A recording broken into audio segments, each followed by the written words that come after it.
हिंदू धर्म में करवा चौथ का विशेष महत्व है। करवा चौथ का व्रत सुहागिन महिलाएं अपने पति की लंबी उम्र के लिए करती हैं। मान्यता है कि महिलाओं द्वारा इस पर्व को करने के लिए इनके पति के सारे संकट दूर हो जाते हैं और वह दीर्घायु होते हैं। करवा चौथ का व्रत हर साल कार्तिक माह के कृष्ण पक्ष के चतुर्थी तिथि को मनाया जाता है। वहीं व्रत रखने की यह परंपरा आदि अनादि काल से चली आ रही है। ऐसे में एक सवाल उठता है कि करवा चौथ का व्रत सबसे पहले किसने रखा होगा। इससे जुड़ी अनेक प्राचीन कथाएं हैं। जब देवताओं का राक्षसों से युद्ध चल रहा था तो राक्षस सभी देवताओं पर भारी पड़े, तो सभी देवी ब्रह्म देव के पास पहुंची और अपने अपने पतियों की रक्षा के लिए सुझाव मांगा। तभी ब्रह्मदेव ने करवा चौथ व्रत करने का सुझाव दिया, जिससे उनके पति दीर्घायु हो सके। तभी से करवा चौथ के व्रत की परंपरा चली आ रही है। ज्योतिषों के अनुसार चंद्रमा से अमृत वर्षा होती है, जिसके कारण चंद्रमा को पूजने से सुहागिन महिलाओं के पति पर अमृत वर्षा होती है। वहीं दूसरी तरफ एक मान्यता यह भी है कि जब भगवान गणेश की गर्दन कटी तो मस्तिष्क जाकर चंद्रमा पर गिरा, तो भगवान गणेश की पत्नी रिद्धि और सिद्धि चंद्रमा से ही अपने पति को देखती और चंद्रमा को ही देखकर अपना व्रत तोड़ती थी। इसलिए करवा चौथ के दिन चंद्रमा को देखकर व्रत तोड़ा जाता है। इस दिन महिलाएं निर्जला व्रत रखकर अपने पति की दीर्घायु की कामना करती हैं और यह परंपरा अनादिकाल से चली आ रही है। कहा जाता है कि सबसे पहले करवा चौथ का व्रत माता पार्वती ने शिव भगवान के लिए रखा था। करवा चौथ की कहानी इस प्रकार है। करवा चौथ की कहानी है कि देवी करवा अपने पति के साथ तुंगभद्रा नदी के पास रहती थी। एक दिन करवा के पति नदी में स्नान करने गए तो एक मगरमच्छ ने उनका पैर पकड़ लिया और नदी में खींचने लगे। मृत्यु करीब देखकर करवा के पति करवा को पुकारने लगे। करवा दौड़कर नदी के पास पहुंची और पति को मृत्यु के मुंह से ले जाते मगर को देखा। करवा दौड़कर नदी के पास पहुंची और पति को मृत्यु के मुंह में ले जाते मगर को देखा। करवा ने तुरंत एक कच्चा धागा निकाला और मगरमच्छ को एक पेड़ से बांध दिया। करवा के सतीत्व के कारण मगरमच्छ कच्चे धागे से ऐसे बंधा रहा और टस से मस नहीं कर पाया। करवा के पति और मगरमच्छ दोनों के प्राण संकट में फंस गए। करवा ने यमराज को पुकारा और अपने पति को जीवन दान देने और मगरमच्छ को मृत्यु दंड देने के लिए कहा। यमराज ने कहा कि मैं ऐसा नहीं कर सकता, क्योंकि अभी मगरमच्छ की आयु शेष है और तुम्हारे पति की आयु पूरी हो चुकी है। क्रोधित होकर करवा ने यमराज से कहा, अगर आपने ऐसा नहीं किया तो मैं आपको श्राप दे दूंगी। सती के श्राप से भयभीत होकर यमराज ने तुरंत मगरमच्छ को यमलोक भेज दिया और करवा के पति को जीवन दान दिया। इसलिए करवा चौथ के व्रत में सुहागिन स्त्री करवा माता से प्रार्थना करती हैं कि हे करवा माता, जैसे आपने अपने पति को मृत्यु के मुंह से वापस निकाल लिया, वैसे ही मेरे सुहाग की भी रक्षा करना।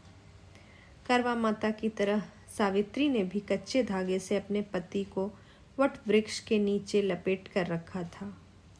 कच्चे धागे में लिपटा प्रेम और विश्वास ऐसा था कि यमराज सावित्री के पति के प्राण अपने साथ नहीं ले जा सके।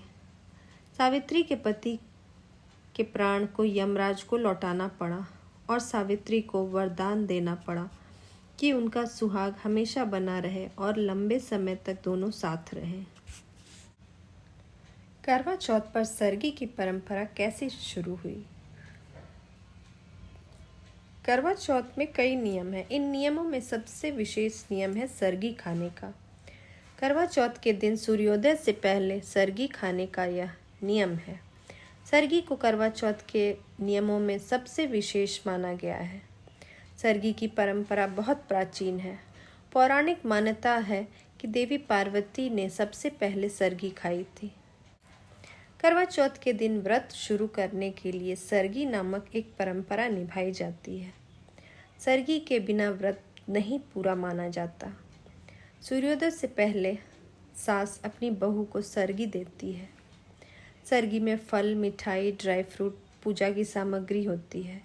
साथ ही इसमें 16 श्रृंगार का सामान भी होता है। सरगी खाकर ही महिलाएं करवा चौथ का व्रत शुरू करती हैं। सरगी सास द्वारा दी जाती है, जिसमें खाने पीने की वस्तुएं सहित 16 श्रृंगार की सभी वस्तुएं और पूजन सामग्री होती है। सरगी एक तरह से सास का आशीर्वाद और प्यार है। सरगी खाने का शुभ समय ब्रह्म मुहूर्त है।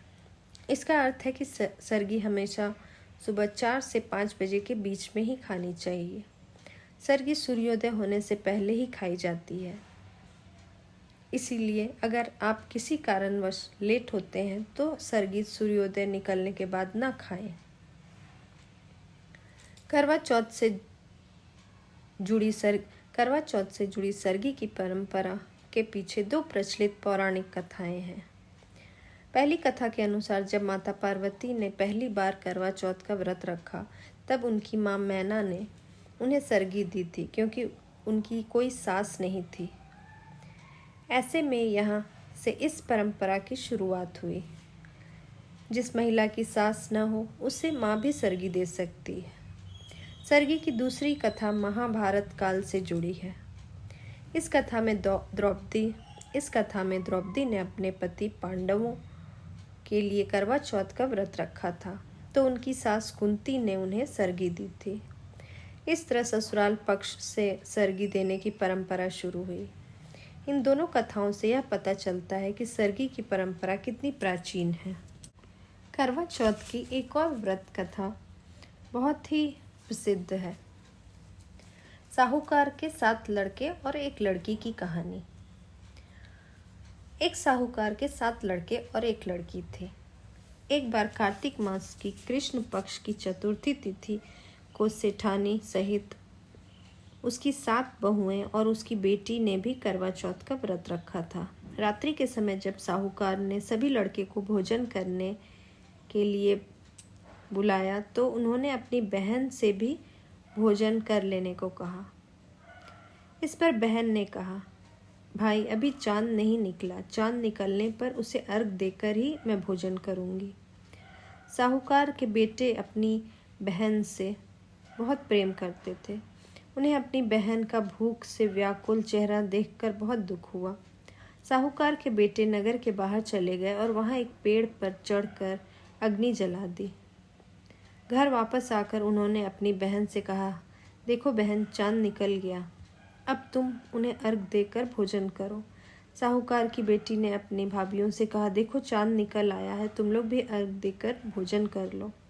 ननद की बात सुनकर भाभियों ने भी, बहन अभी चांद नहीं निकला है, तुम्हारे भाई ने धोखे से अग्नि जलाकर उसके प्रकाश को चांद के रूप में दिखा रहे हैं।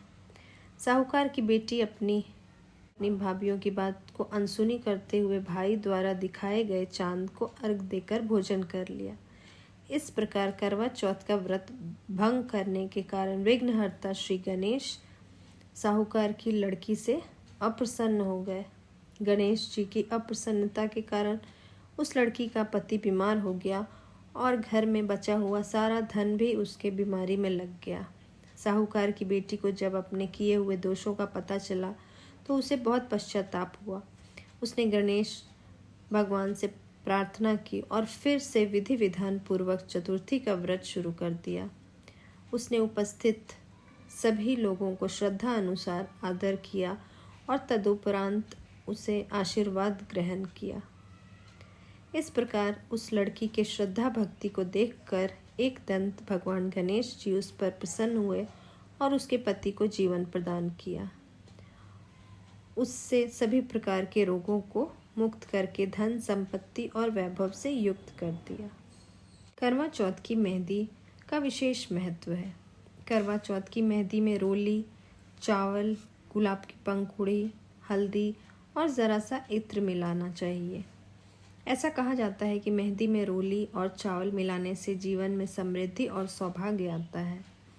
साथ ही पति पत्नी के रिश्ते में प्रेम बढ़ता है। वहीं मेहंदी में गुलाब की पंखुड़ी मिलाने से वैवाहिक जीवन सुखी रहता है और रिश्ते में चल रही खटपट दूर हो जाती। इसके साथ ही मेहंदी में इत्र मिलाने से रिश्ते में मधुरता आती है। आइए हम जानते हैं कि करवा चौथ पर मिट्टी के करवे से दिया जाता है अर्घ। ऐसा क्यों?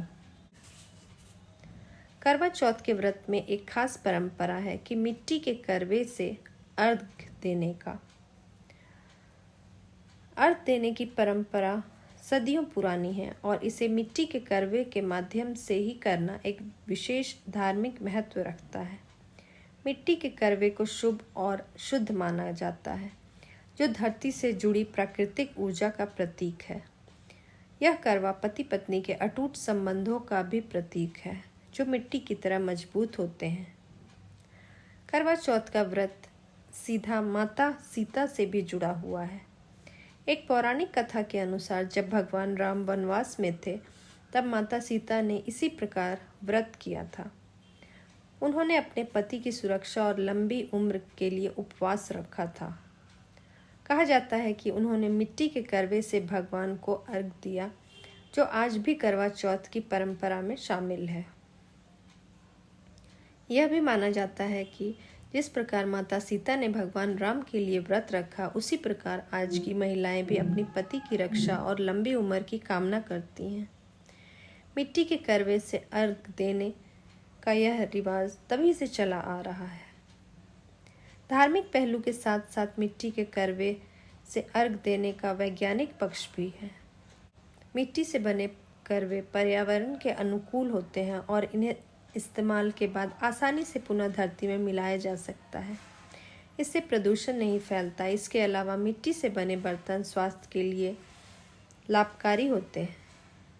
सांस्कृतिक दृष्टि से मिट्टी का करवा भारतीय समाज में धरती माता का प्रतीक है, जो जीवनदायिनी मानी जाती है। इस प्रकार करवा चौथ में मिट्टी के करवे का प्रयोग धरती से जुड़े आध्यात्मिक और सांस्कृतिक संबंधों को भी दर्शाता है।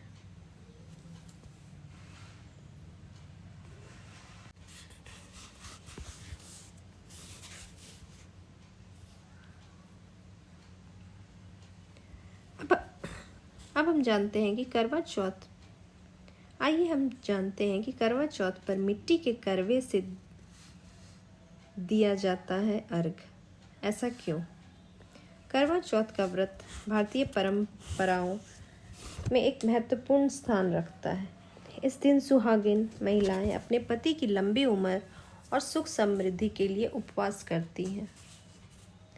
करवा चौथ के व्रत में एक खास परंपरा है कि मिट्टी के करवे से अर्घ देने का। अर्घ देने की परंपरा सदियों पुरानी है और इसे मिट्टी के करवे के माध्यम से ही करना एक विशेष धार्मिक महत्व रखता है। मिट्टी के करवे को शुभ और शुद्ध माना जाता है, जो धरती से जुड़ी प्राकृतिक ऊर्जा का प्रतीक है। यह करवा पति पत्नी के अटूट संबंधों का भी प्रतीक है, जो मिट्टी की तरह मजबूत होते हैं। करवा चौथ का व्रत सीधा माता सीता से भी जुड़ा हुआ है। एक पौराणिक कथा के अनुसार जब भगवान राम वनवास में थे, तब माता सीता ने इसी प्रकार व्रत किया था। उन्होंने अपने पति की सुरक्षा और लंबी उम्र के लिए उपवास रखा था। कहा जाता है कि उन्होंने मिट्टी के करवे से भगवान को अर्घ दिया, जो आज भी करवा चौथ की परंपरा में शामिल है। यह भी माना जाता है कि जिस प्रकार माता सीता ने भगवान राम के लिए व्रत रखा, उसी प्रकार आज की महिलाएं भी अपनी पति की रक्षा और लंबी उम्र की कामना करती हैं। मिट्टी के करवे से अर्घ देने का यह रिवाज तभी से चला आ रहा है। धार्मिक पहलू के साथ साथ मिट्टी के करवे से अर्घ देने का वैज्ञानिक पक्ष भी है। मिट्टी से बने करवे पर्यावरण के अनुकूल होते हैं और इन्हें इस्तेमाल के बाद आसानी से पुनः धरती में मिलाया जा सकता है। इससे प्रदूषण नहीं फैलता। इसके अलावा मिट्टी से बने बर्तन स्वास्थ्य के लिए लाभकारी होते हैं। सांस्कृतिक दृष्टि से मिट्टी का करवा भारतीय समाज में धरती माता का प्रतीक है, जो जीवनदायिनी मानी जाती है। इस प्रकार करवा चौथ में मिट्टी के करवे का प्रयोग धरती से जुड़े आध्यात्मिक और सांस्कृतिक संबंधों को भी दर्शाता है।